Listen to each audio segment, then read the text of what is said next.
You guys, I really can't figure out if I'm a Silent Hill fan or not. But there are some things I want to talk about. Maybe it's something I could have just, figured out in my own head, but I thought it could make for a fun video. A fun video on a channel that is primarily Pokemon and James Bond. But I digress. This channel is meant for things I like, or at least topics I like to talk about. And for those who don't know, I absolutely love horror. Horror movies, horror shows, horror video games, horror books, although I don't spend too much time reading anymore. Yet I have an English degree. Oops.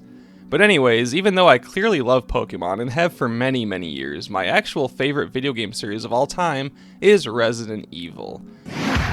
Resident Evil. Eventually, I plan on possibly doing a Resident Evil Paraspective, but probably down the road. There are already some really good retrospectives on the series out there, so I don't feel like I have too much to add quite yet.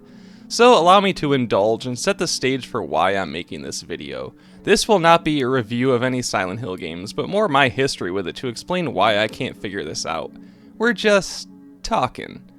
I should also preface this with that I'm honestly not a huge video gamer, believe it or not. On average nowadays, I'll play maybe 5 or 6 hours a week, sometimes not at all.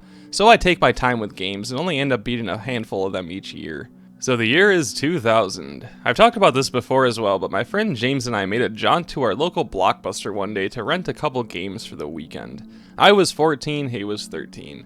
We decided to get Mario Tennis because that seemed like an excellent rental game at the time, and it was. But I also had heard from a couple kids at school how great the Resident Evil games were.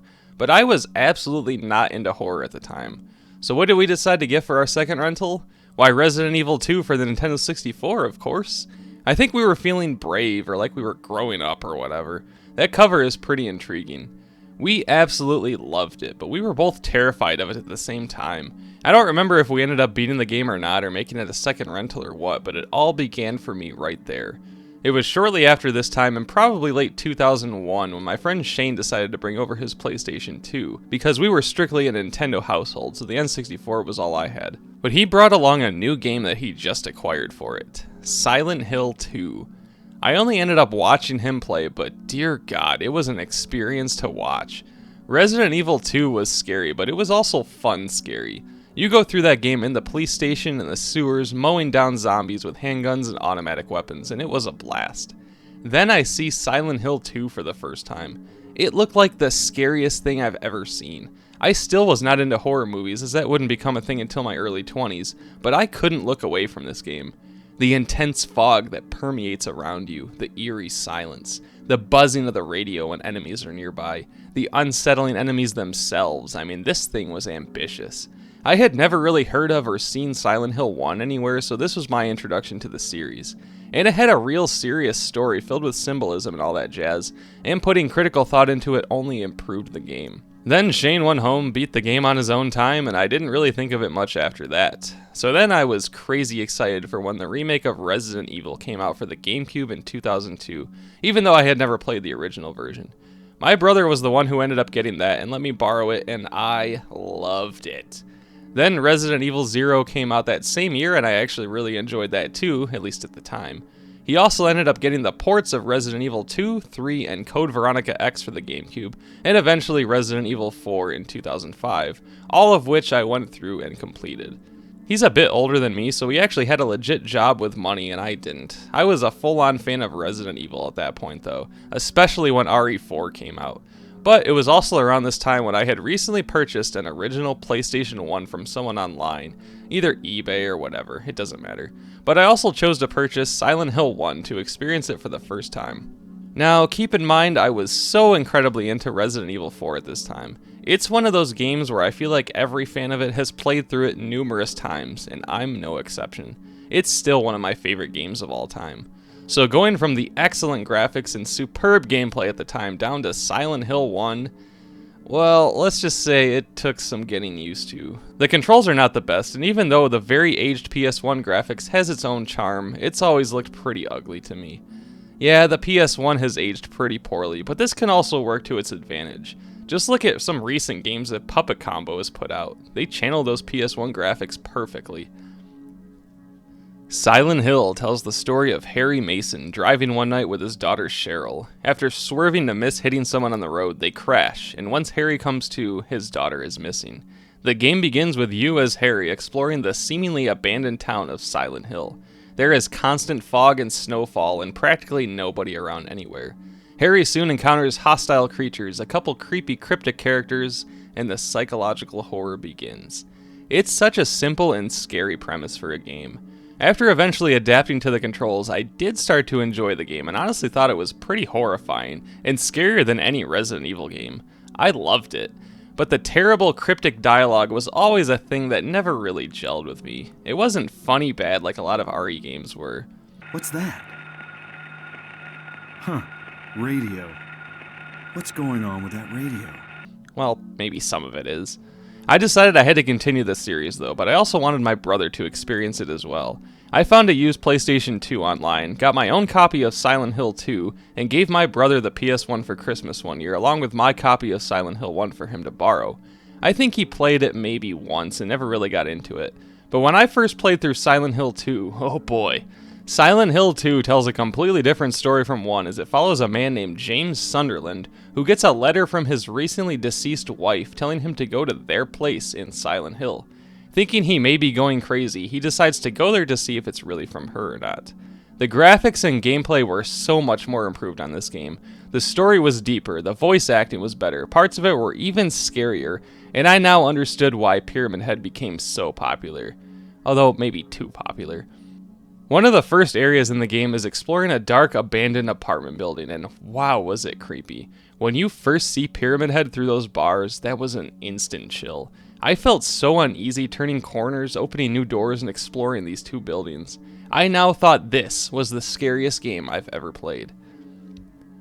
Now, here is where it gets a little tricky, and the origins of the topic of this video.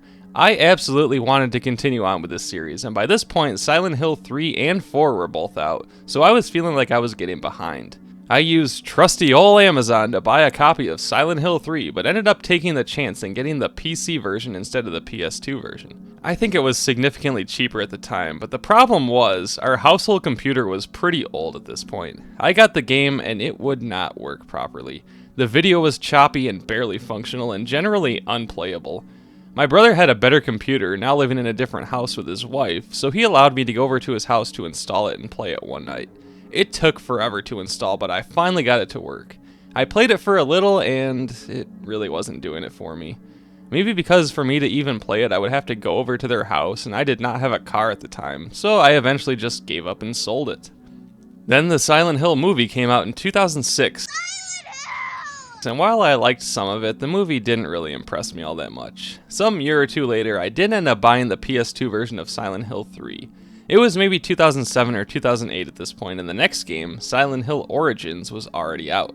I was so excited to finally go through the series once and for all that I went through and beat Silent Hill 1 and 2 over again. With even more time passing now, Silent Hill 1 was looking and playing even worse than before, but I still got some enjoyment out of it. It wasn't as fun or as scary this time around though. Silent Hill 2 was still a bit of an improvement over 1 for me, and I got a lot of enjoyment out of it this time. Then I was ready to advance on to Silent Hill 3.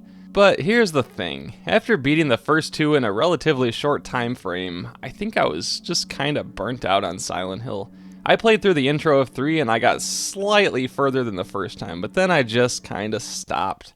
I couldn't really get into it, and I think it was really due to burnout. So there it sat on my shelf. Then 2009 rolls around. I get so excited for Resident Evil 5 that I asked for it brand new for my birthday, even though I didn't even have a system that could play it. I made sure I got a used Xbox 360 on eBay just so I could play this with the intention of selling both the game and the system once I was done with it. Yeah, I didn't have a lot of money, and I figured getting the couple $100 back was a better option. I honestly loved RE5 though quite a bit. Now enter 2011. I was now moved out and got this brilliant idea to play through a history of survival horror games in release order. Each time I beat a game, I wrote a whole blog about it with ratings and everything with the intention of posting all these online. I started with the Alone in the Dark series and appreciated the original, and I hated the two sequels. Like, a lot. I played Sweet Home, I played the first few Clock Tower games, some side ones like Nightmare Creatures, while finally continuing on to Resident Evil and Silent Hill when the time was right. I then beat the first 2 Silent Hill games yet again, and I honestly got pretty far into the project as a whole. But the exact same thing happened again. I got to Silent Hill 3 and was really burnt out on survival horror. Yeah, I know, I did that to myself there, no surprise. I played through the intro yet again and stopped. What was it about this game? Am I destined to never play it?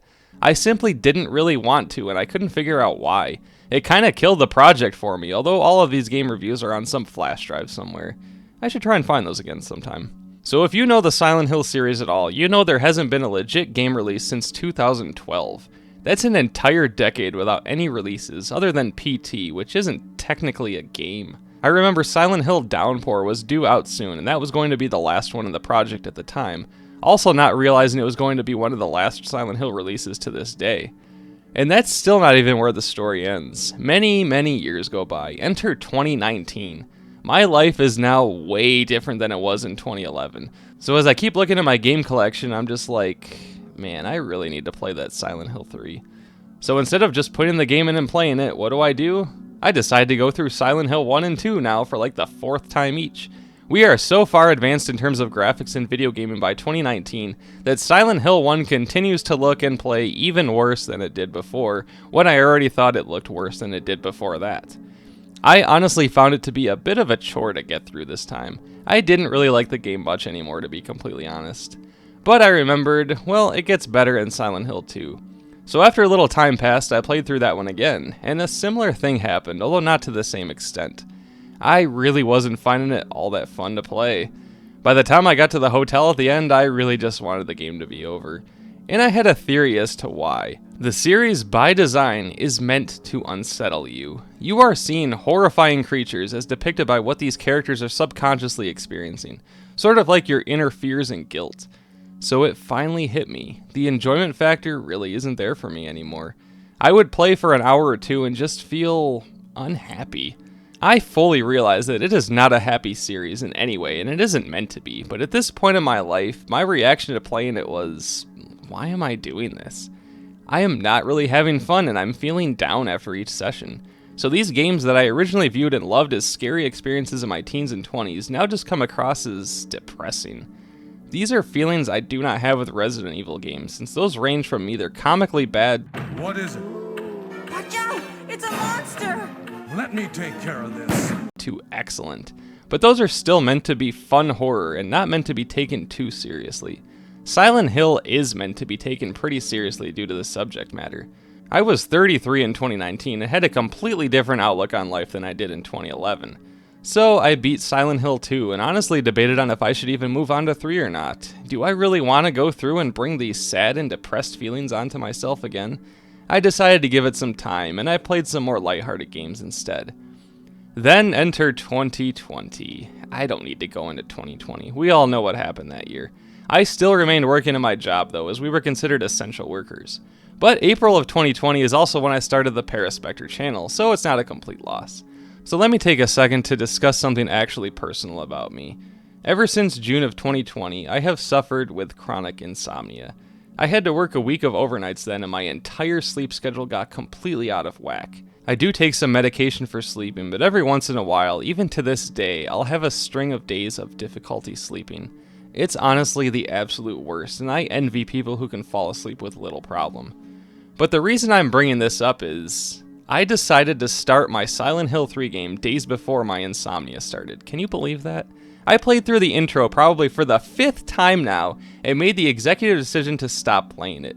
A game that is supposed to unsettle me and make me feel down is not what I should be playing while I'm dealing with repeated insomnia. So yet again, I put away my PS2. Now, enter March of 2022, just 1 month before me writing this. My sleep is mostly on track, with the occasional bout of a limited sleep night here or there, but I'm so much better than I was in 2020. So I said, enough is enough. I'm going to play through Silent Hill 3 to its completion, no matter what. Silent Hill 3 tells the story of Heather Mason, who has a nightmare of being in an amusement park in Silent Hill before awakening in a shopping mall, in which she begins to encounter nightmarish creatures in the real world as well. I still had my saved game from 2020, and since I know this intro all too well, I just picked up from where I left off. And I continued on. I completed the mall level and thought it was good, creepy fun. I finished the subway area, got annoyed with a couple cheap deaths, but I did, in fact, finally beat the game just about a week ago. And my final thoughts are, yeah, it was pretty fun. But I still retain the same feelings of, do I really want to keep playing these games that make me feel down each time? I made sure to play the game in the afternoon though, not because I was scared of it, but because then I have time to watch or play something else to lighten the mood before going to sleep. And this did help me enjoy it a bit more. But did I love the game? Not exactly, no. Like I said, there were a couple cheap deaths resulted from some trial and error stuff that made me annoyed more than anything. I had only one death from actual combat, so that one was on me. But I found the game's dialogue and story to be pretty frustrating. Silent Hill games are known for having other characters say things that make little to no sense just to confuse you and your character. Your character, no matter which game you're playing, usually asks who, what, where, or why questions constantly, and they tend to get some nonsense responses about gods or cults, and I honestly grow pretty tired of this. This is all that the characters of Vincent and Claudia talk about in this game, and I couldn't care about what they were saying. But like I usually do when I complete some games for the first time, I scrounge around YouTube to watch a handful of reviews for them, and I did just that for Silent Hill 3. I noticed a pattern of pretty positive reviews for the most part, especially from Avalanche Reviews, who did an entire Silent Hill retrospective. As for me, like I said, at this point in my life, it's hard to want to play any Silent Hill game because they really tend to put you in a dreary headspace.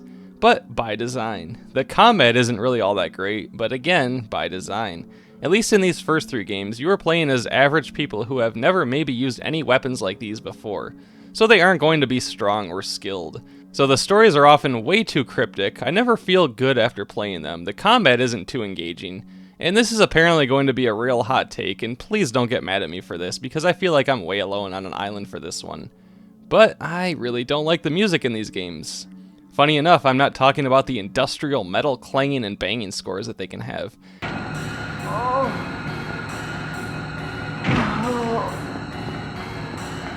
I honestly think that is very effective.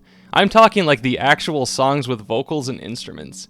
Every review I watched, people seem to love the actual music in these games, and to me it always just felt so out of place. They aren't bad songs, but they just don't seem to belong in these games to me. I think these songs add to the depressed feelings more than provide any bit of horror. But I fully realize that I'm likely in the minority there. And that ends my entire experience with the Silent Hill series thus far. I've only ever played 1, 2, and 3, so I cannot speak for the rest of the games. Just tonight, I looked up some prices for Silent Hill 4 out of curiosity, and that got me depressed. Look at these prices. So then I thought, wait, if I'm not really loving these games, then why do I keep thinking of them and looking up prices for the next game? Do I like these games or don't I? Well, I do love horror, and I know that may even sound contradictory since I was just saying I don't see the enjoyment in playing or watching something that would make me feel down, but there is something about finishing something horror related. If you're watching or playing something that is supposed to scare you, there is something to be said about overcoming them. It's satisfying to feel like you faced your fears. You may even feel stronger for overcoming it. I think one of the scariest gaming experiences I've ever had is Resident Evil 7. I didn't even want to continue playing the night of me starting it because the feeling of being chased in that game is super effective. But I overcame those feelings. I went through the game and ended up really enjoying it for all of its uneasiness. And I think this can also apply to all 3 of the first Silent Hill games. The first time you experience some of the scenes in those games and overcome them, they remain pretty memorable. I will always remember my first time in this school in Silent Hill 1, or the apartment building and hospital in Silent Hill 2, and actually going through those areas to completion. And even in Silent Hill 3, although it's still fresh to me, there truly is some great horror stuff there. The part where you get pushed onto the subway was awesomely creepy.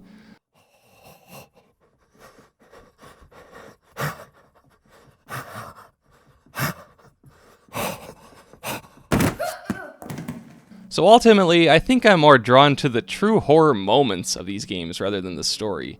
I'm not saying the stories are bad, some people rave about them, but I prefer effective horror over the explanations that these games give. Like in Silent Hill 1, when you go into one of the bathrooms in the school and just hear somebody crying in a stall.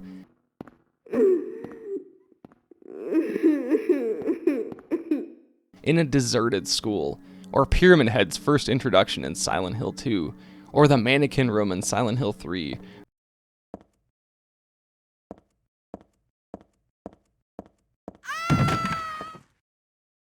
Or one of my favorite subtle moments is in the first game in the hospital. You have been on this elevator numerous times, but there is one point where you all of a sudden see a mysterious 4th floor button. Just the existence of it puts you on edge. These moments are what I really do enjoy about these games. So in the end, do I consider myself a fan of Silent Hill? I think I have to ultimately go with no, but it's not a clear-cut no. There really are a number of aspects that I think are great. Supposedly, I've already experienced the best of the series with the first 3 games, but that doesn't always mean anything. Out of the 9 official Silent Hill games, I've only ever played 3 of them, so I cannot judge the series as a whole. But I honestly don't love any of them. There's a lot I can appreciate of them, and I am not taking away from what Team Silent did in making these. They are crazy impressive for the time and really have their devoted fan base. But do I want to play any of them again? Probably not. I would most certainly give Silent Hill 4 a chance if I ever found myself shelling the money to own it, but I'm in no hurry to do so. In the meantime, I will stick to the campy B-movie feel of the Resident Evil games any day, even the ones people hate like Resident Evil 6. Of course, I think all 3 of the first Silent Hill games are better than Resident Evil 6, but I would rather play that again for the stupid, silly enjoyment of it. And I'm sure that statement just angered a handful of you. So even though I just stated that I really don't consider myself a real fan, I do still highly recommend these games to horror fans. Just make sure you're in the right mindset before doing so. As for me, I can appreciate what the series did, but maybe I've just grown out of it. Now if you'll excuse me, I gotta go play some Pokemon trading card game on the Game Boy Color.